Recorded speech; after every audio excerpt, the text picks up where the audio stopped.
ప్రసాదరావు గౌరవ అధ్యక్షుడు. బిరుదు ప్రధానం హాస్య విరాట్ కోడెల సుప్రసాద్ గారు మరియు ఎంవి చౌదరి గారు అందజేస్తున్నారు. హాస్య నట విరాట్ సార్వభౌమ హాస్య రత్న ఆంధ్ర చాప్లిన్ స్వర్ణ కిరీట గండపెండేరా స్వర్ణ కంకణ గ్రహీత మెగా సన్మాన మహోత్సవం. నవ్వడం ఒక భోగం, నవ్వించడం ఒక యోగం, నవ్వకపోవడం ఒక రోగం. ఇది మీ సినీ గురువు కీర్తిశేషులు జంజాల గారి సూక్తి. నవ్వకపోవడం అనే రోగాన్ని మనిషి దరిచేరనివ్వని నవ్వుల ధన్వంతరి మన డాక్టర్ బ్రహ్మానందం. 1950లో గుంటూరు జిల్లా గోళ్లపాడు ముప్పాడలో పుట్టి బ్రహ్మాండమంతా వ్యాపించిన ఆనందో బ్రహ్మానందం జననీ జనకులైన శ్రీ నాగలింగాచారి లక్ష్మీ నరసమ్మ దంపతులకు పుత్రోత్సాహాన్ని 10 జన్మలకు సరిపోను అందించారు. తల్లిదండ్రుల భోజనం పసందు తెలియదు. ఈ ఆర్యోక్తి బ్రహ్మానందానికి ప్రేక్షకులకి వర్తిస్తుంది. ఎన్ని నవ్వుల విందులు ఆరగించినా ఎప్పటికప్పుడు పరగడిపే నవ్వుల కోసం అంగలార్చే ప్రేక్షకుడికి, ఇటువంటి ఆర్త ప్రేక్షకులకి 22 సంవత్సరాలుగా రుచులుగా వండి వడ్డించే అలుపెరుగని నవ్వుల వంట మాస్టారు మన బ్రహ్మానందం. అహనా పెళ్ళంటలో అరగుండు బ్రహ్మానందంగా పరమ బోరింగు మొహం అంటూ నవ్వించిన, చిత్రం బలారే చిత్రంలో నీ ఎంకమ్మ అంటూ చెప్పిన డైలాగు ప్రతి తెలుగు ప్రేక్షకుడికి ఊతపదంగా మార్చిన, మనీ చిత్రంలో సినిమాలకు పనికొస్తానంటావా, చిరంజీవి తర్వాత నేనేనంటావా అని సీరియస్గా అడిగి నవ్వుల తెరలు తీసిన, కత్తి రాందాసుగా వణుకుతున్నది చేయగలదురా కన్ను అన్న, మన్మధుడిలో లవంగా నవ్వుల రసాలు ఊరించిన, అప్పుల అప్పారావులో ఏ అప్పారావు డైలాగుతో ప్రేక్షకుడిని నవ్వులతో చింపేసి చంపేసిన, బావగారు బాగున్నారులో శవంగా నటించి ప్రేక్షకుడిని ఇక నవ్వలేక నీలుక్కునేలా చేసిన, నవ్వించడానికి డైలాగ్ అక్కర్లేదు, హావభావం చాలని నిరూపించి, నిద్రలో గుర్తొచ్చిన గురకమాని నవ్వుల ఎక్కిళ్లతో మేల్కొనేలా చేసే నవ్వుల జాదూగర్ మన బ్రహ్మానందం. ఇలా నవ్వుల రాజు, మీరు హాస్యంలో పిడుగండి. ఇక్కడ ఒక ముఖ్యమైనటువంటి విషయం, హాస్యాన్ని గురించి ఉన్నటువంటి ఒక ప్రత్యేకత. ఈయన సెల్ ఫోన్లో ఫోన్ వాడి వచ్చినప్పుడు ఏమని మోగుతుందో మీకు తెలుసా? అరే నీకేరా ఫోను మొదటి కాల్, బ్రహ్మానందం నీకేరా ఫోన్ వచ్చింది రెండవది, దానికన్నా పెద్దగా అరే బ్రహ్మానందం నీకేరా ఫోను అంటూ వాయిస్ పెంచుకుంటూ తన సెల్ ఫోన్ రిసీవ్ చేసుకుంటూ ఉంటారు. అది బ్రహ్మానందం గారి గొప్పతనం. హాస్యాన్ని సృష్టించడానికి 3 సూత్రాలు ఉన్నాయి. దురదృష్టవశాత్తు అవి ఎవరికీ తెలియవు అన్నాడు. పెంచడానికి పట్టణంలోని అనేక సంస్థలు వచ్చాయి. కమిటీ మెంబర్స్ అందరూ కూడా ఈ కార్యక్రమంలో ఉత్సాహంతో ఉరకలు వేస్తూ ఈ సన్మాన కార్యక్రమంలో ఎంతోమంది ఎన్నో రకాలుగా శాలువాలు పుష్పమాలలు సన్మానం చేశారు. మేము కూడా సాటివారిగా వారికి పూలమాలలు శాలువాలు ఇంత పెద్ద ఎత్తున వేయలేకపోయినా మా మంత్రాలతో వేద మంత్రంతో వారి కోసం ప్రత్యేకంగా ఉపనిషత్తు నుంచి ఒక చిన్న ఆశీర్వచనం. ఓం శ్రీ గురుభ్యో నమః. హరి ఓం.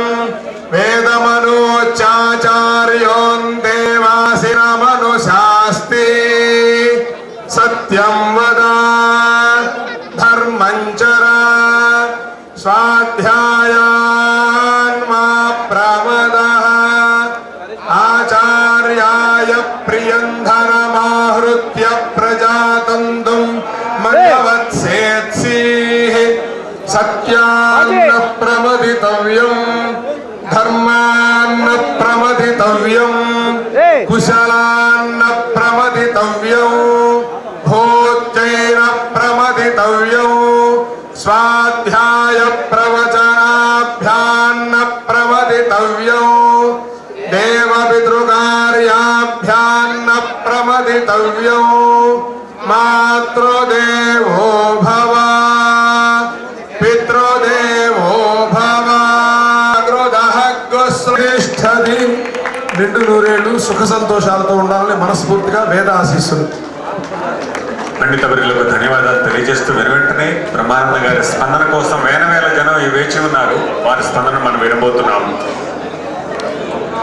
హాస్య నట విరాట్ డాక్టర్ బ్రహ్మానందం కన్నగట్టి వారి యొక్క స్పందన.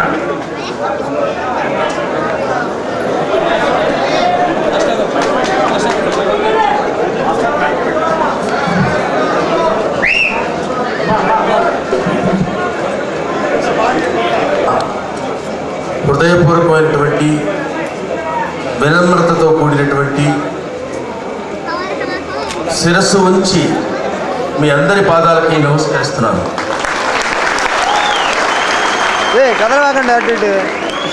ఈరోజు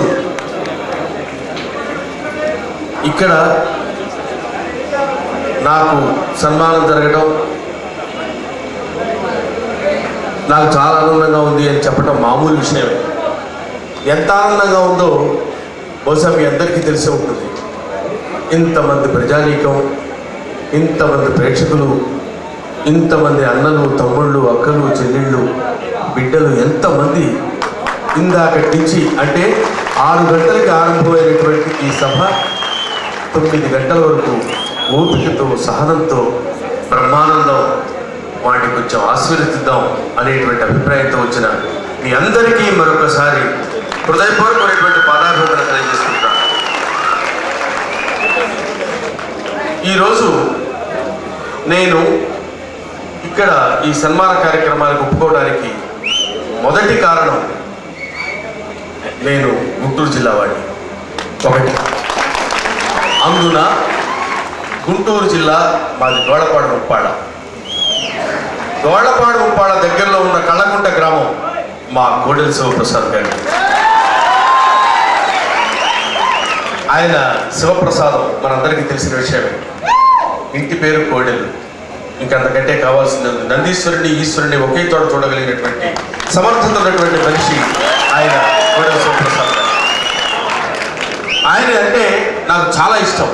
ఎందుకు ఇష్టం అంటే ఆయన ఉన్నతమైన పదవుల్లో ఉన్నారని ఇష్టం కాదు, డాక్టర్ అని ఇష్టం కాదు. మా ఊరు వాడు, మా ఊరికి ఆయన ఊరికి 3 మైళ్ళు తేడా.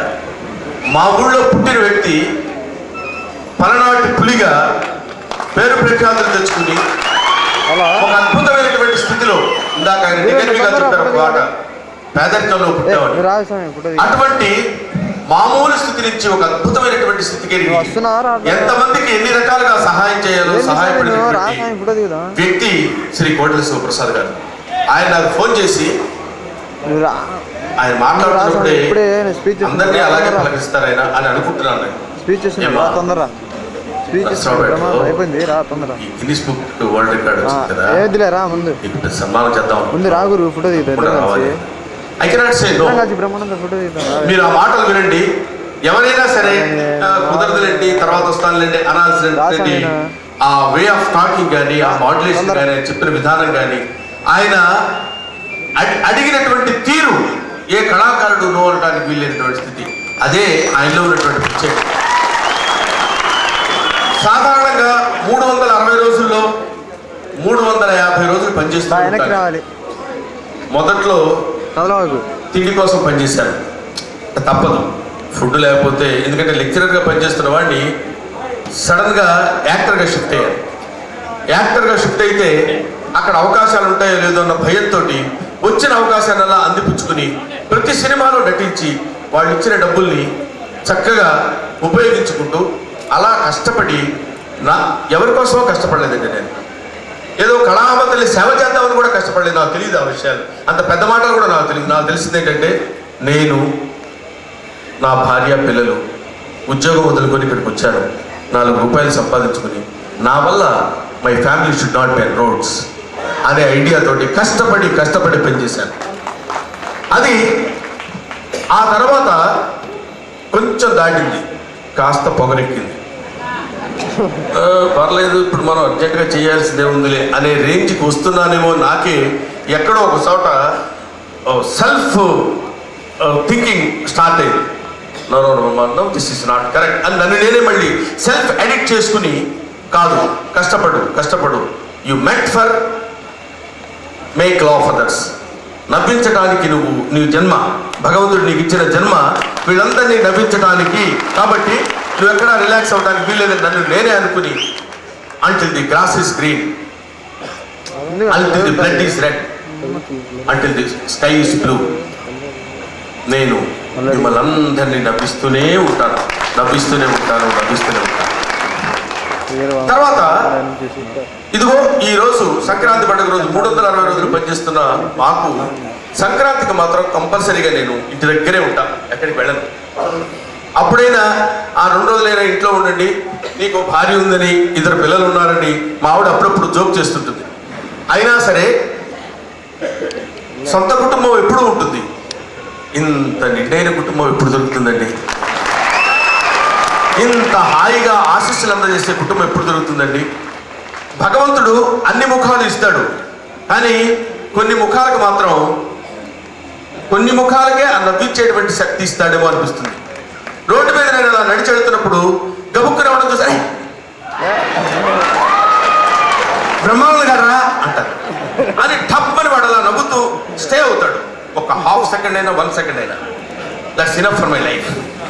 ఎన్నో బాధలతోటి, ఎన్నో కష్టాలతోటి, ఎన్నో సమస్యలతో రోడ్డు మీద వాడు ఏదో ప్రాబ్లంతో వెళ్తుంటాడు. The man is nothing but the combination of problems అంటాడు. కాబట్టి ఎక్కడో ఒక చోట సమస్యలో వెళ్ళిపోతున్న వాడు అలాగా ఫేస్ చూడగానే, ఈ ఫేస్కి భగవంతుడు ఆ రకమైనటువంటి స్టఫ్ను పెట్టినందుకు ఆ భగవంతుడికి నేను కృతజ్ఞతలు తెలియజేసుకుంటాను. ఇది ఒకప్పుడు నవ్వుగా, ఒక నటుడిగా, నేను హాస్య నటుడిగా డబ్బులు తీసుకుని, రెమ్యునరేషన్ తీసుకుని నటించాలనే రోజులు దాటిపోయి నవ్వించాల్సిన బాధ్యత నాకు ఉందనిపించింది. ఎందుకంటే అది అందరికీ చేతైన వరం కాదు. చాలామంది ఈ మధ్య చెప్తుంటే, ఏమండి మీరు కనపడితే చాలా నవ్విస్తున్నారండి, మీరు ఇటు పక్కకు తిరిగితే నవ్వుతున్నారండి, అటు పక్కకు తిరిగితే నవ్వుతున్నారండి, మీరు ఏదో పిచ్చి చూపులు. నేనే ఒక్కోసారి నిజంగా కూడా చెప్తున్నాను, ఒక్కోసారి తెలియకుండా గబుక్కున ఆలోచిస్తాను. దానికి విపరీతంగా ఎందుకు నవ్వుతారో నాకు తెలియదు. అంటే ఆ ఫేస్ని అలా మౌల్డ్ చేసినటువంటి వ్యక్తి భగవంతుడు. అందుకనే మీరందరూ చూడండి, సర్కస్కి మనం వెళ్ళామనుకోండి, సర్కస్లో ఉన్నప్పుడు ఏనుగులు కొన్ని చేస్తున్నప్పుడు పిల్లలు అలా చూస్తుంటారు, సింహాలు చేస్తున్నప్పుడు అలా ఫీట్స్ చూస్తుంటారు, కానీ కోతి చేస్తున్నప్పుడు మాత్రం అందరూ ఎగిరి గెంతులేస్తుంటారు. ఎందుకంటే మనం ఆ సంతతి వాళ్ళమే కదా. అందుకని వాళ్ళు మన వాళ్ళ ఫీల్ అవుతారు, అలా ఆనందపడతారు. అందుకని అటువంటి స్థితి నాకు భగవంతుడు కల్పించినందుకు నేను నిజంగా ఆ భగవంతుడిని చిత్తశుద్ధిగా నమస్కారాలు తెలియజేసుకుంటున్నాను. ఇంకోటి విషయం ఏంటంటే, చాలామంది అనుకుంటారు ఏముందంటే 2 జోకులు వేయడం అది పెద్ద గొప్ప ఏంటి, ఆ మాత్రం మనం వేయలేమా అని అనుకోవచ్చు. నిజమే కూడా, అది పెద్ద గొప్ప విషయమే కాదు. మామూలుగా మనం ఏదో 2 జోకులు చెప్తే ఎవడైనా నవ్వుతాడు, బ్రహ్మాండంగా ఉందని అనుకుంటాం. కానీ సరిగ్గా ఆలోచిస్తే ఏ కమెడియన్ జీవితం తీసుకున్న కష్టాల ఊబి, చార్లీ చాప్లిన్ దగ్గర నుంచి వాటి వరకు తీసుకుంటే, అక్కడ ఉంటే తప్ప వాడికి అక్కడ కాలిస్తే తప్ప వాడు ఆ పరిస్థితికి రాడేమని. Comedy comes from the zenith point of tragedy అంటాడు. అంటే హాస్య ఒక ట్రాజడీ యొక్క శిఖరాగ్రం నుంచి కామెడీ పుడుతుందని. అదేలాగండి, అసలు కామెడీకి ఏడుపుకి సంబంధం ఏంటండి? నవ్వుకుంటాం హాయిగా, మీరు ఏదో ఏడుపు విషయం చెప్తారంటే దాని నుంచి ఏదో వచ్చింది కామెడీ అంటారంటే అని మీరు అందరూ అనుకోవచ్చు. దానికి ఒక చిన్న ఎగ్జాంపుల్ మాత్రం నేను చెప్తాను. అదేంటంటే, మనం రోడ్డు మీద నడిచి వెళ్తున్నాం అనుకోండి, వెళ్తున్నప్పుడు బొటన్ దెబ్బ తగిలింది అనుకుందాం. దెబ్బ తగలగానే రక్తం వస్తుంది. రక్తం రాగానే గప్ప ఫ్రెండ్ టీచర్ చచ్చిపోతున్నారు బాబు, బ్లడ్ ఫుడ్ ఎలా వస్తుందని వెంటనే వాళ్ళ ఫ్రెండ్స్ వీళ్ళందరూ ఎంకరేజ్ చేసుకుని వాళ్ళ హాస్పిటల్కి తీసుకెళ్ళి డాక్టర్ గారితో మాట్లాడి ఇంజెక్షన్ చేయించి అప్పుడు కొంచెం కట్టుకున్న తర్వాత నెమ్మదిగా నడుచుకుంటూ వెళ్తాం. మళ్ళీ జాగ్రత్తగా నడుస్తూనే ఉంటాం. ఎక్కడో చోట ఈ మంచానికి ఫైనల్ మంది అవుతుంది, బాబోయ్ మళ్ళీ ప్రాణం విలవిలాడిపోతుంది. మళ్ళీ ఫ్రెండ్స్ని పిలిచి మళ్ళీ డాక్టర్ దగ్గరికి వెళ్ళి ఆ కట్టు తీసి మళ్ళీ శుభ్రంగా క్లీన్ చేసి మళ్ళీ కట్టు కట్టి మళ్ళీ పంపిస్తారు. 20 సార్లు అక్కడే దిగింది అనుకోండి, 21వ ఏంటోరా ఎక్కడా ప్లేస్ లేదంటే అక్కడే ఉంటుంది. బాబా చచ్చిపోతున్నాడు, డాక్టర్ దగ్గర వద్దులే, ఎందుకు అదే తగ్గిపోద్ది, ఇప్పుడు కొత్త నాకు అది అనే స్థితికి వస్తాడనమాట. అంటే మానవుడికి కొన్ని ఇబ్బందులు ఎన్నాళ్ళని పడతాం, ఇబ్బందులు మాత్రం వాటిని కూడా వాటితో పాటు కాపురం చేయడం అనుకునే స్థితి నుంచి కమెడియన్ పుడతాడు. అందుకని అటువంటి కమెడియన్ను ఒక్కోసారి ఒక 100 జోకులు చెప్తే 5-6 జోకులు కొంచెం ఇబ్బంది పడవచ్చు. 96 జోకులు గుర్తుపెట్టుకుని 4-5 జోకులు వదిలి ఒకవేళ కమెడియన్ నవ్వించడంలో ఎక్కడైనా ఒక చోట ఫెయిల్ అయిపోతే వాడిని క్షమించి వదిలేసేయండి. నేను చెప్పేది ఒకటే స్లోగన్: మాతృదేవో భవ, పితృదేవో భవ, ఆచార్య దేవో భవ, హాస్య నట దేవో భవ. ఇది మాత్రం చెప్తున్నాను. ఎందుకు ఈ పాయింట్ మీకు చెప్తున్నానంటే, ఇప్పుడు ఉన్నటువంటి హాస్య నటులందరూ మీరు చూశారు. ప్రతివాడు తనకు తగిన విధంగా పొద్దున్న లేస్తే పొట్ట నింపుకోవడం కోసమే కావచ్చు, ఎవరైనా అదే చేస్తారు. ఈ పొట్ట నింపుకునేటువంటి వృత్తిలో హాస్యనట వృత్తిని పెట్టుకుని మిమ్మల్ని అందరినీ ఎలా నవ్వించాలి, ఎలా మాట్లాడితే నవ్వుతారు, మొహం ఎలా పెడితే నవ్వుతారు. మొహం ఇట్లా కాకుండా మామూలు నా మొహం ఇలా ఉంటుంది, కాకపోతే ఏంటి గురుగారే అంటే కానీ నవ్వండి. ఏమంటే బాగున్నారా, ఎప్పుడు వచ్చారో అని అడగాలనుకోండి. మామూలుగా హీరో అయితే హలో ఏంటి బాగున్నారా రండి ఎప్పుడు వచ్చారు అంటాడు, సరిపోతుంది. కమెడీని అలా అంటే కుదరదు. వీడు నవ్వించాలి. నవ్వించాలంటే వాడు గురుగారే ఎప్పుడైతే గురుగారు ఆగరా అంటేగా నవ్వరు.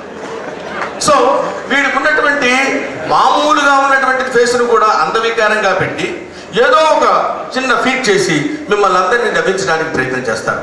అందుకని మిమ్మల్ని నవ్వించడానికి, మిమ్మల్ని హాయిగా ఆనందపరచడానికి చేసేటువంటి ఈ బడుగు జీవులు హాస్యనట్లున్నారే, వాళ్ళు దేవుళ్ళతో సమానం. హాస్యనట దేవో భవ అన్నది. సో నాకు ఈరోజు ఇక్కడ జరిగిన సన్మానం ఇది మామూలు సన్మానం. మామూలుగా జరిగింది అంటే మీరే స్టేజ్ మీదకి వచ్చి సన్మానం చేసిన బ్యాచ్ మొత్తం కొడతారు. ఏరా ఎంత ఘనంగా చేసావు, ఎంత అద్భుతంగా చేసావు, నేను మామూలుగా సన్మానం జరిగింది చాలా సంతోషం అంటే ఏం బాగుంటుందిరా అని మీరే అనే పరిస్థితి ఏర్పడతారు. ఇక్కడ సన్మానం జరగడం ఒక ఎత్తు, సన్మానం జరిపించిన విధానం ఒక ఎత్తు. ఇట్స్ హైలీ ఎడ్యుకేటెడ్గా చాలా సిస్టమేటిక్గా జరిగింది. నేను డాక్టర్ గారి పక్కన కూర్చున్నా, శివప్రసాద్ గారు కూర్చుంటే 7 అయింది. మేము మామూలుగా ఆర్టిస్ట్గా కూర్చోము, స్టార్ట్ చేస్తే పోతుందేమో అండి అన్నాడు ఆయన. అంటే నవ్వులు అంటే నువ్వు అట్లా నువ్వు అనుకుంటున్నావు అట్లా 7:30 కానీ మేము టైం ఫిక్స్ చేసుకున్నాం, దాని ప్రకారమే. మళ్ళీ ఇంకో 10 నిమిషాలు అయింది. నేను ఆయన ఒక చూసి అంటే ఆయన కూడా అంటే నాకు అర్థమైపోయింది, ఓహో ఇదేదో ఒప్పుకునే వ్యవహారం కదా లేదని. నేను సరిగ్గా మెలకుండా కూర్చుని మళ్ళీ కొంతసేపు తర్వాత ఈ రామారావు గారు ఉన్నారు, ఈ సీనియర్ మోస్ట్ మ్యాన్, ఈయన అక్కడి నుంచి ఇక్కడ చూస్తున్నాడు అని వీళ్ళిద్దరు సైకిల్ చేసుకున్నారు. ఇప్పుడు మనకి అనవసరం, వాళ్ళు పిలిచినప్పుడే సన్మానం చేయించుకుందాం, లేకపోతే లేదు ఎందుకు వచ్చిన గొడవని. ఇది ఎందుకు చెప్తున్నానంటే దీన్ని హాస్యస్ఫూర్తంగా చెప్పాను తప్ప ఇందులో ఒకటి ఏంటంటే, నాకు మొట్టమొదటి వాళ్ళ ఇంటికి వెళ్ళినప్పుడు భోజనానికి ఆయన అప్పుడే చెప్పారు 6:30కి స్టార్ట్ చేస్తామండి, ఏ ప్రోగ్రామ్ అయినా సరే 10:30కి అయిపోవాలి. టైం అంటే టైం ప్రకారం స్టార్ట్ చేస్తాం. చూడండి ఇప్పుడు ఎంత టైం అయింది, ఈ టైంకి స్టార్ట్ చేస్తున్నాను చెప్పారు. అలా టైం ప్రకారం స్టార్ట్ చేసి టైం ప్రకారం చెప్పి తన యొక్క ఆ సిస్టమేటిక్ వేని, ఎడ్యుకేటెడ్ వే చాలా అందంగా ఉంది. చాలా ఇక్కడ కూర్చున్నారు అచరథ మహారాజు మా ప్రిన్సిపల్ గారు, రిటైర్డ్ ప్రిన్సిపల్. ఆయన హాస్య ప్రపంచం అనే పుస్తకం రాశారు. ఆయన పుస్తకావిష్కరణకు నేను వెళ్ళాను విజయవాడ. పేరు మర్చిపోయాను, ఈయన వెనక ప్రాంప్టింగ్ నా ఎంఆర్కే మూర్తి. ఎంఆర్కే మూర్తి గారు అసలు తెలుసా, రామకృష్ణమూర్తి గారండి, రాధాకృష్ణమూర్తి గారు. సో చాలా ఆనందకరమైనటువంటి విషయం ఇది. ఈ కార్యక్రమం అనుకున్న దగ్గర నుంచి నాకు అన్ని విధాలా సహకరించి నన్ను ప్రతి క్షణం, ప్రతి నిమిషం, ప్రతి గంటకి రామారావు గారు నాకు టచ్లో ఉండి దీన్ని ఎలా నిర్వహించాలి, ఎలా చేయాలి, మీకు బిరుదులే ఇద్దామని అనుకుంటున్నామండి, చాలా బిరుదులు చదువుతున్నావు సార్ అన్నారు. నిజానికి ఇందులో అతిశయోక్తి ఏం లేదు. కాకపోతే ఇవన్నీ ఆల్రెడీ బిరుదులు అహంకారంగా ఉంటుంది అట్లాంటి మాట మాట్లాడటం. ఇలాంటివన్నీ వచ్చేసేయండి, మీ ఇష్టం, మీరు ఏది ఇస్తే అది ఇవ్వండి. హాస్యానికి సంబంధించే ఇస్తారు కదా, నట భయంకర అని ఇవ్వరు కదా, నట బీభత్స అని ఇవ్వరు, నట చండాల అని ఇట్లాంటి పదాలే ఉండవు. కాబట్టి నా హాస్యనటకు సంబంధించింది ఇస్తారు కాబట్టి హాస్యనటకు సంబంధించింది ఏమైనా ఉంటే ఇవ్వండి, అవి మీరే డిసైడ్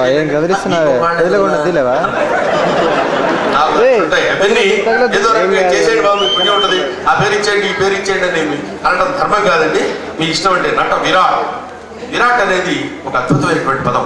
విరాట్ స్వరూపుడు అంటే సమస్త జగానికి మూల స్వరూపుడైనటువంటి పదం. అందువల్ల నట విరాట్ అనేటువంటి ఈ బిరుదు నాకు ఇచ్చి నన్ను సత్కరించినందుకు నేను మనస్ఫూర్తిగా ఈ కార్యకర్తలకి, ఈ బిరుదుని సెలెక్ట్ చేసినటువంటి వాళ్ళకి, ఈ ప్రదానం చేసినటువంటి భువనచంద్ర వీళ్ళకి నా హృదయపూర్వకమైన నమస్కారాలు తెలియజేసుకుంటాను. మీరేం సీరియస్గా చూస్తున్నారు? ఈయన ఎంత సీరియస్గా చూస్తున్నాడంటే ఇప్పుడు నా ఒక వీడు వదలడేంటి మైక్ నేను వదిలేమైందాక వీడు వదలడేంటి, వదిలితే మేము మళ్ళీ స్టార్ట్ అవుతాం కదా అనుకోవచ్చు. ఎందుకంటే గుండు హనుమంతరావు అనే వ్యక్తి నేను ఇద్దరం కలిసి ఒకేసారి ఫిల్మ్ ఇండస్ట్రీకి వచ్చాం. ఇతను నేను నన్ను ఎవరో వరుసలు పెట్టారు, వీరొక్కరే బాలేదా అంటే వీడొక్కడే నన్ను బావా అని పిలుస్తాడు. సో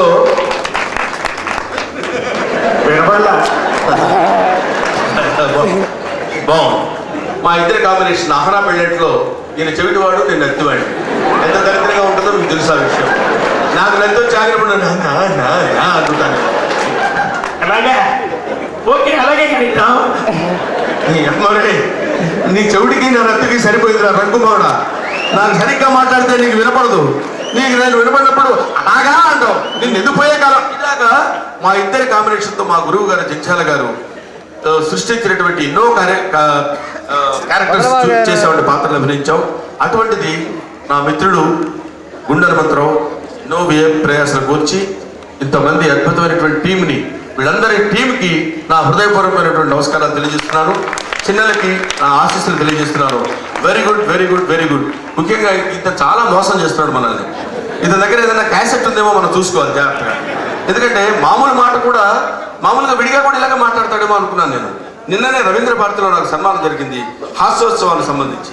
జంజాల గారి హాస్యోత్సవం జరిగింది అక్కడ జంజాల గారి తరఫున నాకు సన్మానం జరిగినప్పుడు అప్పుడు కూడా విన్నాను. ఇతను మామూలుగా బాగానే మాట్లాడుతున్నాడు, సడన్గా వచ్చేసరికి ఏదో వాయిస్ మార్చేసి 9 వాయిస్లు నువ్వు వాయిస్ లేని మనిషి. సో నాకు ఈ అవకాశాన్ని కల్పించిన వీళ్ళందరికీ నా హృదయపూర్వకమైన నమస్కారాలు పేరు పేరున తెలియజేసుకుంటూ, ఇంతటి ఈ క్యాంపస్ అవతల కూడా చాలా మంది మిత్రులు ఉన్నారు. వాళ్ళందరూ నా మాటలు విని నన్ను ఆశీర్వదించడానికి వచ్చినటువంటి మీకు సుదూరంగా ఉన్నటువంటి మీ అందరికీ నా హృదయపూర్వకమైన నమస్కారాలు తెలియజేస్తున్నాను. వాళ్ళకి ప్రత్యేకంగా ఎందుకు చెప్తున్నానంటే కొంతమంది టికెట్ కొనుక్కునో ప్లేస్ లేకో రాలేదు లోపలికి. ఆ బ్యాచ్లో ఒకప్పుడు నేనున్నాను, నాకు తెలుసు. ఏదైనా నాటకం జరుగుతుంటే మా నాన్నని నాటకాన్ని తీసుకెళ్ళమంటే పిచ్చి కొట్టుడు కొట్టేవాడు. మామూలు కొట్టడం అనేది అది తెలియదు అసలు. ఓ చాంతాడు నానేసి పిల్లల కోసం గిఫ్ట్ కింద ఉంచుతాడు అనమాట. ఎందుకంటే 80 పిల్లలు ఎంతమందిని కొట్టినా నెలకోసారి చాంతాడు అయిపోతుంది. సో బడ్జెట్లో అది ఒకటి ఉంటుంది అనమాట ఆయన. అటువంటిది ఈ నాటకాలకు వెళ్ళాలంటే నేను వెళ్ళడానికి దిక్కులేదు. నాటకం ఎక్కడంటే అక్కడెక్కడో నిలబడి ఇదిగో మీ స్వామి గారు ఉన్నాడు అక్కడ ఆయన చింతామణిలో సుబ్బిశెట్టి చేసినటువంటి వ్యక్తి తెలుసు మనకి. ఇక్కడ ఈ గడ్డ మీద పుట్టినవాడు అరవపల్లి సుబ్బారావు గారు, నరసరావుపేట గడ్డ మీద పుట్టినటువంటి వ్యక్తి. ఎంతో పేరు ప్రఖ్యాతులు తెచ్చినటువంటి ఈ పలనాటి సీమ, పలనాటి గడ్డ. ఎందుకంటే మన వాళ్ళండి ఆడంబరంగా మాట్లాడటం అసలు మనకు తెలియదు. ఏమండి ఎప్పుడు వచ్చారు, బాగున్నారా, మన అలాగే పేరే మీరు వస్తారని చాలా ఎదురుస్తాను తెలుసా, ఇలా మాట్లాడు. మరి ఏం బాబాయ్ మొన్న వస్తున్నావు రాలేదే, అత్త బాగాలేదా, రావాల్సిందయ్యా నువ్వు వస్తావని అంత ఎదురు చూసాను తెలుసా, భలే వాడిలే నువ్వు. ఇది మాట్లాడుకోవటం, ఇందులో ఒక స్పష్టత, పత్తికాయ పగిలినంత స్పష్టత మన పలనాటి సీమకే ఉంది. అది కోపం వస్తే ఎంత విజృంభిస్తుందో మన పలనాటి కోడికే తెలుసు.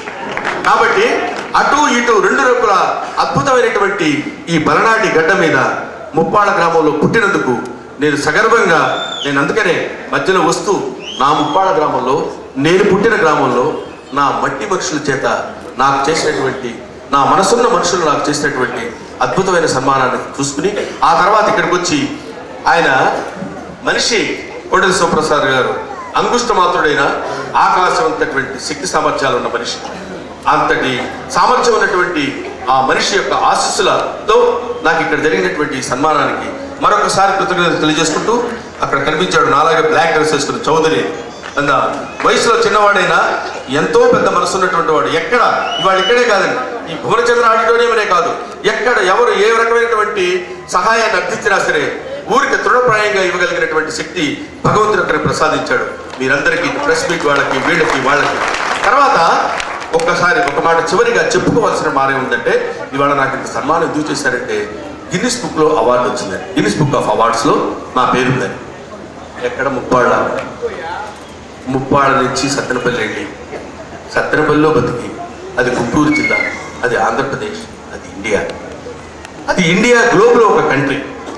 ఇది ప్రపంచంలోనే పేరు వచ్చేటువంటి ఏకైక నమోదు చేసుకున్నటువంటి నటుడిగా నాకు ఈ శక్తి భగవంతుడు ప్రసాదించాడు. ఇన్ని సినిమాలు నేను చేశానని గొప్పగా చెప్పుకుంటున్నాను కానీ సిన్సియర్గా చెప్పాల్సిన విషయం ఏంటంటే, ఇన్ని సినిమాలు చేయటం గొప్ప కాదు. ఎందుకు కాదంటే, ఇన్ని సినిమాలు మన తెలుగు వాళ్ళు తీశారు కాబట్టి చేయగలిగారు. ఎన్నో సినిమాలు తెలుగు వాళ్ళు తీశారు. అన్ని సినిమాల్లో నేను నటించలేకపోయినా, నిజంగా టైం ఉన్నట్టయితే 1500 సినిమాలు చేసుకునేవాడు నాకు తెలియదు. ఇన్ని సినిమాల్లో తీశారు కాబట్టి అన్ని సినిమాలు తీసినటువంటి ఖ్యాతి మన తెలుగు వాళ్ళది. అన్ని సినిమాలు తీసి నన్ను ఇన్ని సినిమాల్లో యాక్ట్ చేసేటువంటి అవకాశం కల్పించి Guinness book of world records చేర్చినటువంటి నా చలనచిత్ర కళామ తల్లికి, సహనటీనటులకి, నిర్మాతలకి, దర్శకులకి, టెక్నీషియన్స్కి, ప్రభువెక్కిన పల్లకి కాదోయ్ అది మోసిన బోయిలెవరు అన్నట్టు నాకు లైట్ బాయ్ దగ్గర నుంచి అందరికీ పేరు పేరు నా హృదయపూర్వకమైన నమస్తులు తెలియజేసుకుంటూ, ఈ Guinness book of world records it's not my, it belongs to Telugu film industry. Thank you very much. Thank you. ఎందుకంటే కనీసం ఈ దండను గుర్తు చేస్తుంటుంది, కొంచెం మెడలోంచుకొని ఉండరా అని. లేకపోతే ఒక్కసారి దండ తీయగానే మన అహం, మన ఈ భుజకీర్తులు ఇవన్నీ తగిలించుకొని తిరగాల్సిన పరిస్థితి ఏర్పడుతుంది. కాబట్టి ఇంతమంది సహృదయంతో సన్మానం చేసిన ఈ సభలో కనీసం కాసేపైనా మెడలు ఉంచుకునే బాధ్యతను గుర్తు చేస్తాయి. కాబట్టి ఈ దండ నుంచి ఆయన తీసేద్దాం అనుకునే ఒక్క నిమిషం ఉన్నారు ఆయన, అందుకని ఆగిపోయాను.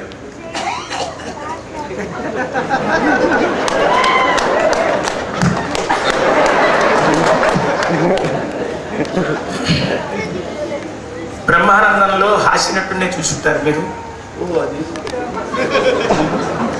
బ్రహ్మానందం గారిలో చూడాల్సినవి చాలా ఉన్నాయి. కస్తూరి శివరావు గారు ముందు గండికోట జోగినాథం గారు మనకు ప్రథమ కబడ్డీ, రేలంగి గారి గురువు.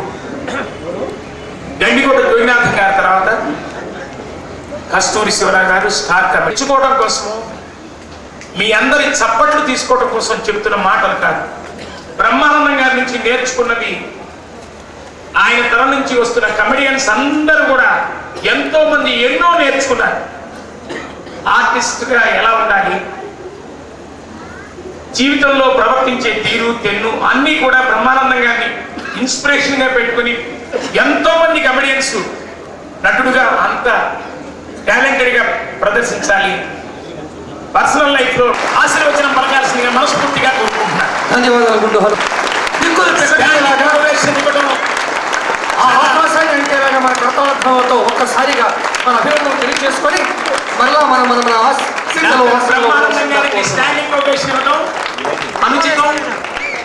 మీ అందరి సపోర్టుతో మరొకసారి వారిని బ్లెస్ చేయండి. ఇది ఒక వరం, సమయం. అందరికీ ధన్యవాదాలు. దయచేసి తమ తమ సీట్లు ఆశీలు కావాల్సిందిగా ప్రార్థిస్తున్నాం. ఇప్పటివరకు మనం ఆయన రెండో పెళ్లి చేసుకు, నానా నన్ను ఇంట్లో నుంచి పంపించేవద్దు నానా, నేను అసలు ఏం చేయలేదు నానా. తమ్ముడు వాళ్ళు ఆడుకోవడానికి వెళ్తే నేను ఆడుకున్నాను, వాళ్ళతో పాటు వెళ్ళాను నాన్న. నువ్వు ఇక్కడికి ఎందుకు వచ్చావు అని నన్ను పట్టుకుని కుట్టాను నాన్న. నువ్వు చూడు ఎంత దెబ్బ తెలియదో నాన్న. నేను అసలు ఏం తప్పు చేయలేదు నాన్న. అమ్మ చెడ్డన్నం పెడితే అదే తింటాను కదా నాన్న. నన్ను కుక్క దగ్గర పడుకోమంటే కుక్క దగ్గర పడుకుంటాను కదా నాన్న. నాన్న నీకు దండం పెడతాను నాన్న, నువ్వు ఇప్పుడు తప్పు చేయవు నాన్న. నేనంటే నీకు ఇష్టం కదా నాన్న. నన్ను బయటికి పంపించేసి నాన్న. బయటికి వెళ్తే రాళ్ళుచ్చుకుని కొడతాను నాన్న. అమ్మ చచ్చిపోతూ ఏమేం చెప్పిందో తెలుసు కదా. ఒరే వాడిని బయటికి పంపించొద్దంటే చెప్పింది. నీ దండం పెడతాను నాన్న, డోంట్ సెండ్ మీ అవుట్ నాన్న. మా నాన్న మంచోడు, నన్ను బయటికి పంపించడు. మా నాన్న మంచోడు, నన్ను బయటికి పంపించడు. మా నాన్న మంచోడు. Thank you very much. నాకు అందుకని ఈ క్యారెక్టర్ నేను చేస్తూ కొద్ది నెలల్లోనే నేను తండ్రిగా ఈ కొడుకు ఈ రోజున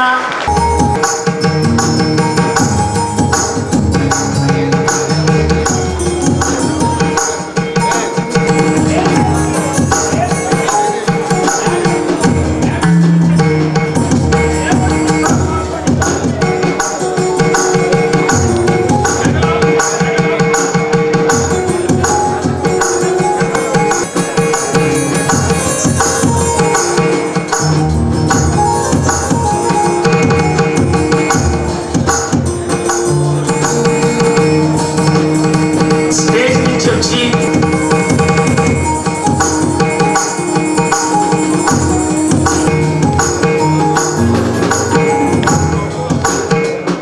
ఆర్టిస్ట్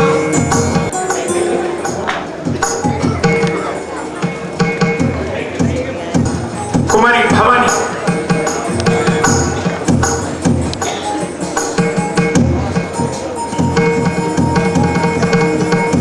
శ్రీ శివ కాకాని గాయత్రి,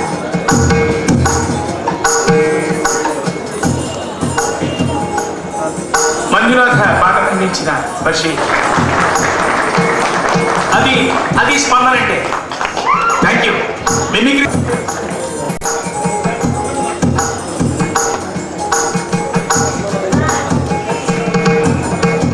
చిరంజీవి రవళి,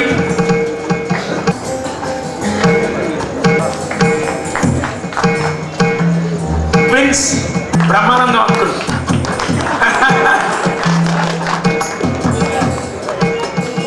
మంచి పాటకి అభినయించిన పండుగ,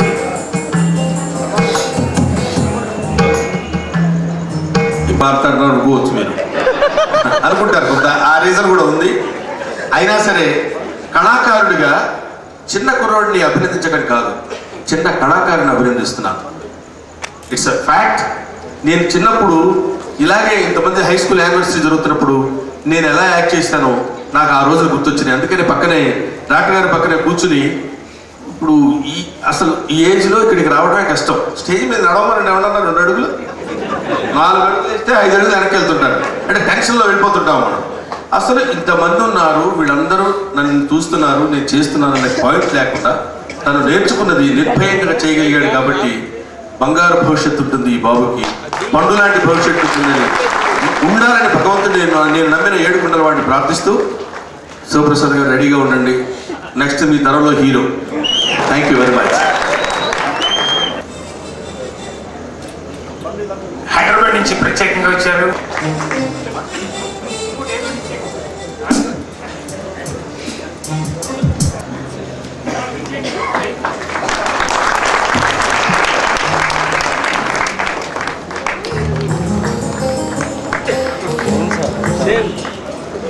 ఎంవి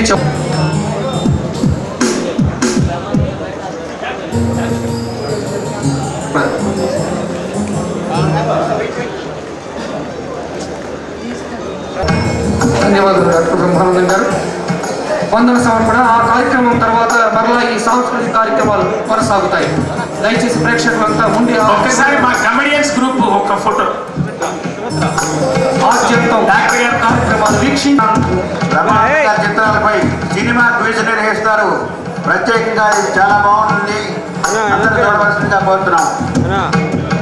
ముందుగా హనుమంతరావు గారు ఈ కార్యక్రమాన్ని చాలా ఘనంగా నిర్వహిస్తారు. వందన సమర్పణ శ్రీ నాగసరపు సుబ్బరాయ గుప్తా గారు కోశాధికారి.